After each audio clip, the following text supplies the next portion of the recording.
Hello everyone, welcome to Mobile Rolling, and we've got a very special guest after the break. He's a man that, well, since the turn of the century is one of only a handful of trainers that's trained 100 winners in a season. Not bad for a person that only has as much as 16 horses in his stable. So who do you think that might be? That's the question mark. So after the break, we'll come back and introduce our very special guest.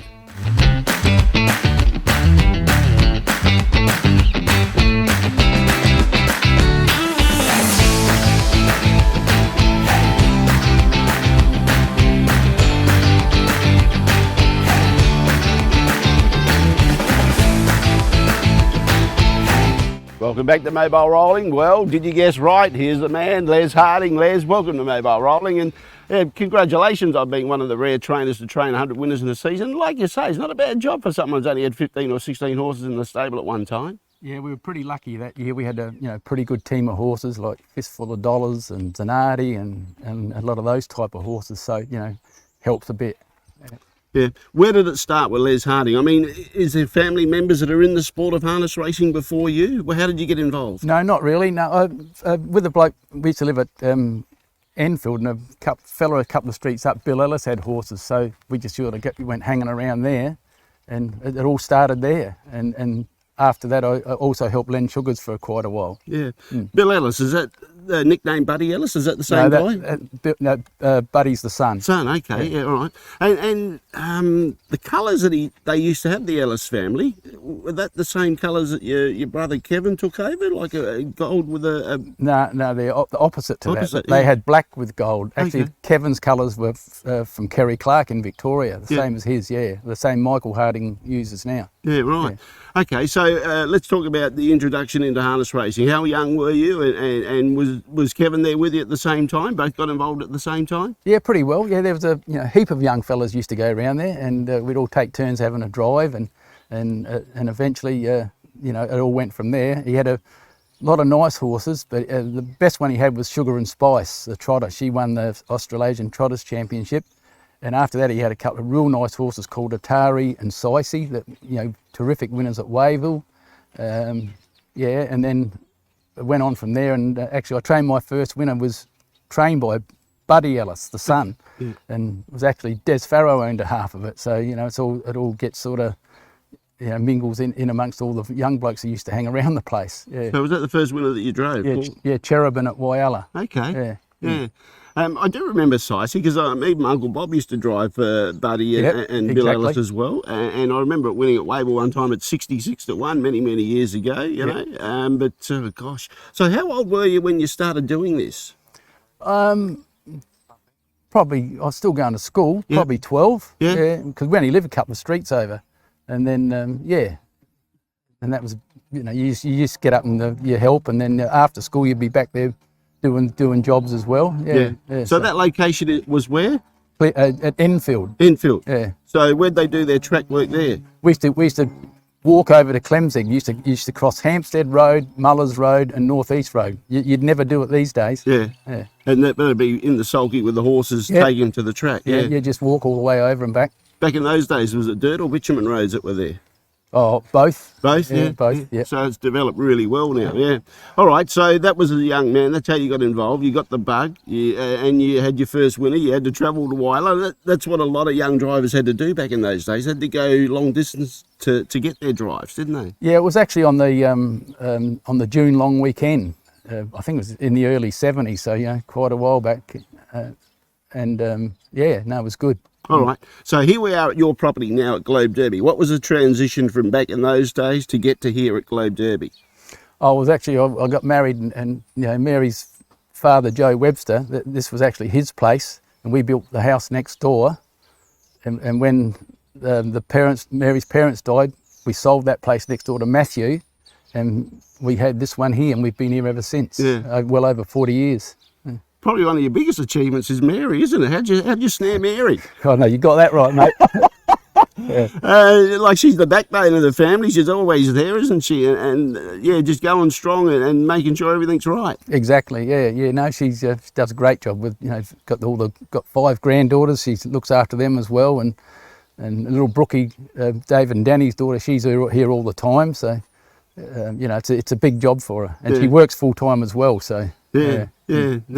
And look, I know when I was calling the pony races, Mary was always there with David and Matthew, and when they were driving around the same time. And I think Ben got involved later on with a couple of pony race drives. Yeah, Benny, he's got a lot on the others. He won the Inter-Dominion with Rambo at Globe Derby, so he's got a bit on the rest. And then David, he won the Miracle Half Mile on Rambo at Harold Park. Yeah. So, you know, but they went all over Australia, like Melbourne, Sydney, Brisbane, Hobart and Perth, and Mary took them the whole lot of them all over the place. Yeah. So I was right when I said she was the backbone of the family. Exactly. Yeah. No, you did well. You struck gold there. Now, okay, so and let's talk about Mary's father, Joe. I mean, he was an extremely skillful driver who drove many fantastic horses in his time as well. Yeah, no, he was, you know, all the Websters were great drivers, and I'd say that Joey and Dick Webster and Lloyd, he probably drove a lot more than the others, but, you know, even when Norm Webster got on them, they never missed out much. No, they were just a great bunch of drivers for so many brothers. Yeah. And how old were you when you got married? Do you remember? 24. 24, okay. So you were telling me a story earlier about how you had a venture overseas with a plane full of horses. Tell us about that story. Yeah, I was staying up. I went to Sydney with Deep Court for the Miracle Mile. He actually ran second to Mount Eden. We were staying at a bloke called Eddie Sims's place, and he was a big exporter of horses to America. And he said, "Would you like to go?" And I just said, "Oh, yeah, maybe one day." So had to get a passport pretty quick, and I lobbed in Sydney, and there was 24 horses to go, and the fella running the show just gave me a heap of papers and said, "Oh, off you go." He said, "I'm not going." So I lobbed at San Francisco with 24 horses. There was 4 of us on the plane looking after them, and we had 4 days quarantine in San Francisco. They went to a place called Shafter in California, and then we ended up racing them at Bay Meadows and Hollywood Park in Los Angeles. Bay Meadows is actually in San Francisco, and I had a 3-month visa and stayed there about 9 months, and then I came home, and then it all started again from, you know, training horses here and that. Yeah, right. So how old were you then when that happened? I was 21. I just got out of national service. Yeah. I was 21. I only done quite a few months in national service, and that was when it was coming to an end. So I was quite lucky there. Although I really, honestly, I did enjoy it. It was good fun as well. So yeah, no, I enjoyed it. For some of our younger viewers, just tell them what national service is, Les. Oh, when you were 20, that they had a lottery. It's about the only one I've ever won. And yeah, my twin brother and I, our number came out, so that was it. But I was in Melbourne at the time. I worked for Alf Simons at the time, and I had to go in he went in one intake and I went in about 2 intakes after. Yeah. Yeah, So you were actually interstate when this happened. Alf Simons, he was in Victoria, wasn't he? Yeah, he won. I worked for him for about 2 years, and he won the Inter-Dominion with Bold David when I was there. Yeah, all right. No, it was great. Yeah, good. So you and Kevin both got called up, both got your ticket drawn out. Yeah, exactly. Yeah, unbelievable. Yeah. All right, so that's your national service. So, okay, so here we are. We married Mary at 24 years of age. Yep. When were you driving and training horses back at that time or not? No, I was a little bit of both. I was a fencing contractor. I used to work with my uncle. That's where you got the nickname Fencer Hardy. That's it, exactly, yeah. And it just got to that stage, you know, we had so many horses, and that you sort of said, well, you do one thing on the other, and I think financially, I've pulled the wrong move. I probably should have stayed fencing. But no, it worked out. It's worked out all right. Now I can't complain. I've had a pretty good run with the horses and that. So yeah. And getting towards the end though, I've just about had enough. Yeah. So I mean, you know, you've had highs and lows as far as it's always a case in harness racing. Yep. You know, some of the highs you think, oh yeah, I've pulled the right rein here. We're going the right way, but it all changes. It doesn't stay the same, does it, Les? Oh no. You know, I used to love driving, but when the boys got driving, and you know, I said to myself one day, yeah, why should I be going out there when I got Matthew and David driving as good as they do? Yeah. And then Danny came along, and I thought, no, I think I better give this away. So, yeah, you had some pretty good steerers in the sulky for your stable. There's no doubt about that. Oh, exactly. Yeah. Well, Danny still drives them all now, so you know, it works out pretty good, and she sticks with us pretty good. Yeah. Yeah. I want to talk about the boys because, I mean, Matthew and David, they both were selected to represent South Australia at the Australasian Young Drivers Championship. David a couple of times and Matthew the first one before that. I mean, I think they all got trips to New Zealand from memory, didn't they? Yeah, Matthew got one and I think David got 2 trips to New Zealand. Yeah, so they're pretty lucky like that. Yeah. We didn't used to have that when I was going through, so no, it worked out good. Yeah. So you must be proud that they were selected to represent South Australia at that time. Oh yeah, no, for sure. That's a great achievement, you know, for anybody, not just my boys. And yeah, no, you get a thrill out of it. Yeah, for sure. Yeah. Now, I want to talk about Ben because Ben's really gone more into the media side of things for a little while, and now he actually works at Tabcorp, so he didn't want to pursue the driving side of things. He got to the trial stage, and he just said one day, he said, "Oh, I don't think this is for me." And I said, "It's up to you, mate." I said, "You don't." And he used to, like, you could send him out with a horse now and say, "Listen, I want you to do this and that," and he'd be within a tenth of a second what you want to do. Yeah, no, he was pretty good with them. Yeah. So I was surprised he didn't want to drive, but I think the other two, David and Matthew, achieved so much. He probably thought, if I don't do that good, I'll be copping, you know what. So yeah, for sure. Yeah. Well, David has had massive achievements. We'll just touch on the kids now and we'll get back to your story. I mean, 10 times state winning driver in South Australia, still holds the South Australian record. I'm going to check the figures there. It's 236. So he still holds a record. Yeah, it's a big effort. It's a big effort. You know, he was just a great driver, and Matthew's a very good driver as well. But David just had that probably a little bit extra. Yep. And, you know, so that's a fair statement. But yeah, you know, I wish he was still out there, but I don't think it'll ever happen. But you never know. Well, I think what he's done is been quite intelligent, really, because I mean he snapped the same leg twice, didn't he? Yeah, I think so. Yeah. It's more the hip, I think, than anything. Which is the problem now. Yeah, the hip got dislocated, and he didn't get it put back in hospital quick enough. Yep. Yeah, but yeah, sometimes you see him hobbling around a bit, but no, he drives track work and all that, so he's still doing quite a bit. Yeah. And Matthew went away from the sport for a little bit, but now he's back again and driving winners. Yeah, but no, he's only got one horse at the moment. I think it's won 3 of its last 5. So yeah, he still likes doing it, and he drives for us occasionally. Yeah. So yeah, no, it's good. Yeah. All right, well, let's talk about one area I want to touch on as far as achievements are concerned, which all you 3 guys did. That's yourself, David and Matthew. The 2-year-old Southern Cross, the Sires Stakes. You've all won a 2-year-old Southern Cross Sires Stakes final. You did it with Sorrento Star. Yep. You started the wheels rolling. Matthew did it with Takahashi. Yep. And then David later on did it with Fistful of Dollars as a 2-year-old. So yep. Has that been one of the major areas that you've tried to target with the Southern Cross? I mean, it's one of our biggest purses, I suppose, isn't it? Yeah, well, we were lucky. We leased Takahashi, and he was just a neat little horse, and he had the run. I think he sat behind the leader. Sorrento Star, she was just the best of her age in 2, 3. She won the 2, 3, and 4-year-old sires, and well, Fistful of Dollars. He was probably in the top 2 or 3 of his age, and he got beat in the heat. And I thought, we might be in a bit of trouble here, but he sat in the death in the final and won. So yeah, and now he done a good job. He won this sales race as well. So you know, it was a pretty good effort. 1. Mia's Blaze led the way. Fistful of Dollars trying hard. He's a Presidente, hooks out wider. Mia's Blaze, she's got a lift. Fistful of Dollars is coming. Mia's Blaze getting tired. Fistful of Dollars, he's a Presidente late. Fistful of Dollars. Fistful of Dollars, a double for Danny. Gets the money. Second, he's a... Yeah, for sure. Now, other horses that spring to mind you that gave you big thrills as a trainer or driver? Yeah, well, I had Roses in Paris. She won. I drove her to quite a few wins, and I took her to Melbourne, but I had broken arm and 2 broken arms actually. And Andrew Peace drove her, and she won a couple of races.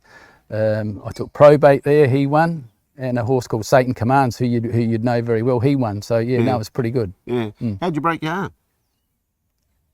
In a fall. What, in a race fall? Yeah. Only good thing about it, I fell on top of Lisa Justice. So she softened the blow. Yeah, it was on a Lance Justice's horse actually. Okay. Yeah.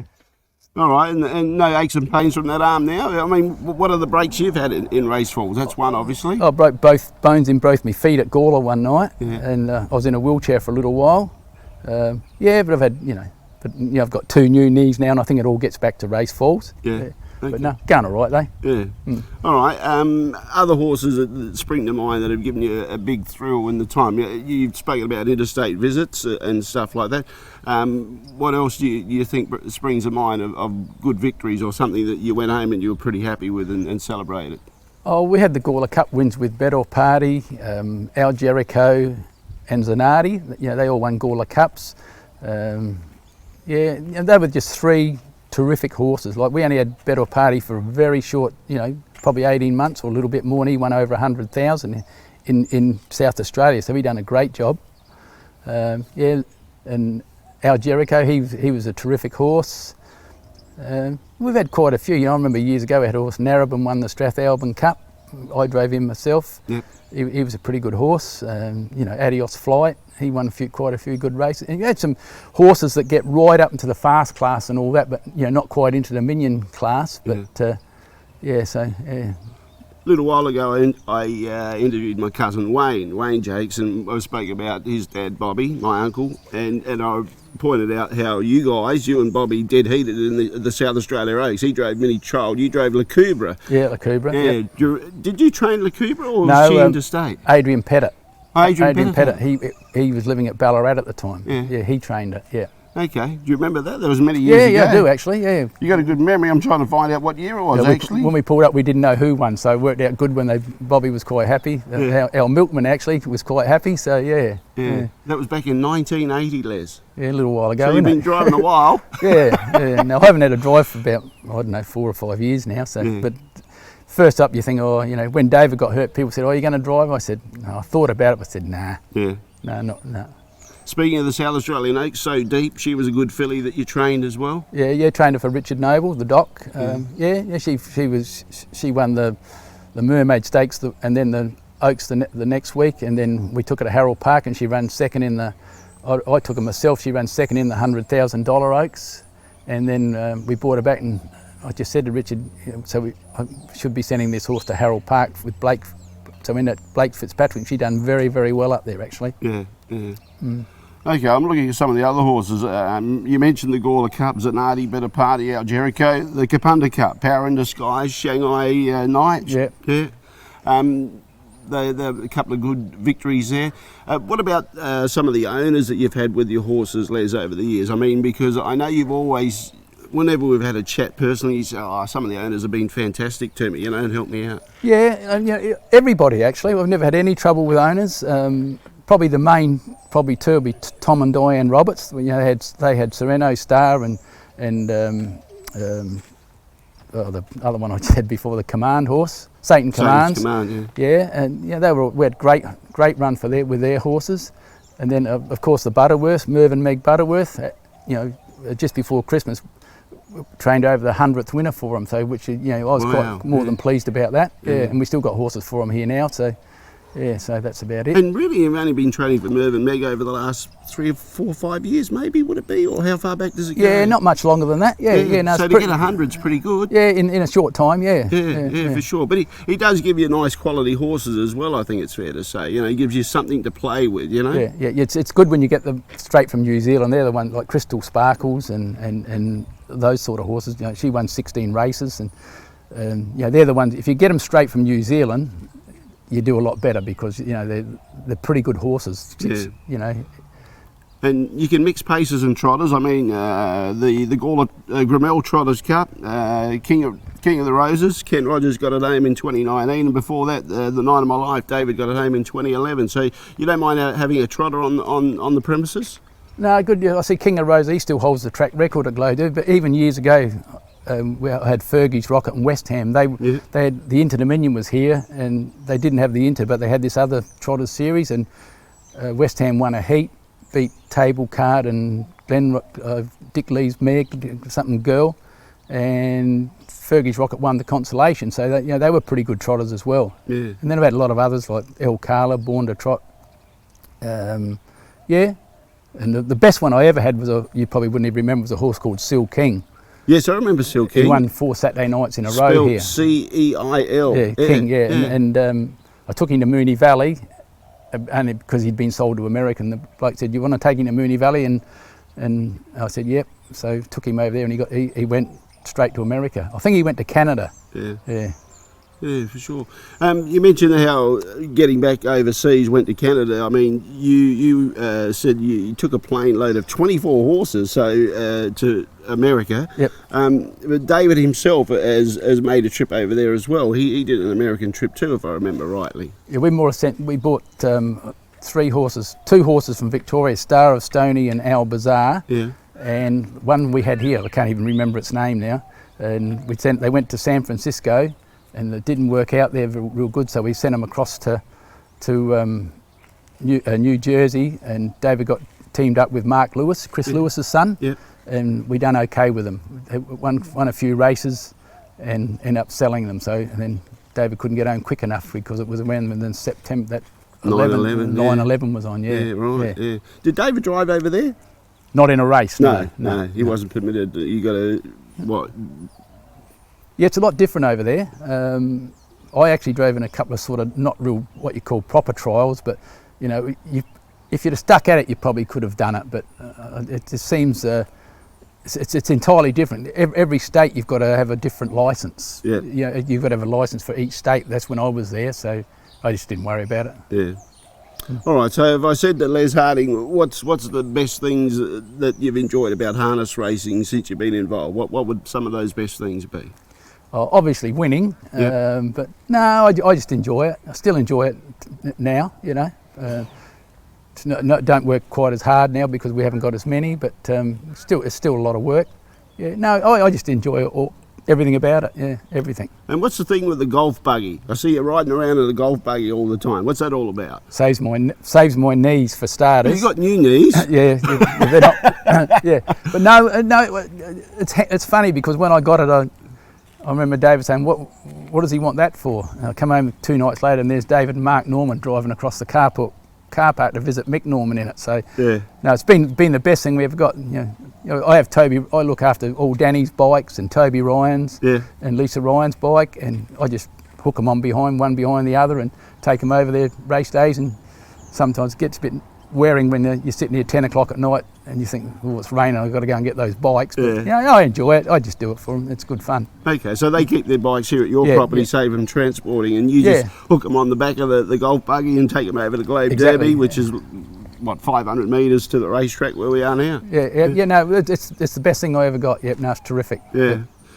And I'm going to say, Les, as far as driving for you, what's been your biggest thrill, your biggest win for you, the one that gave you the biggest excitement as a driver?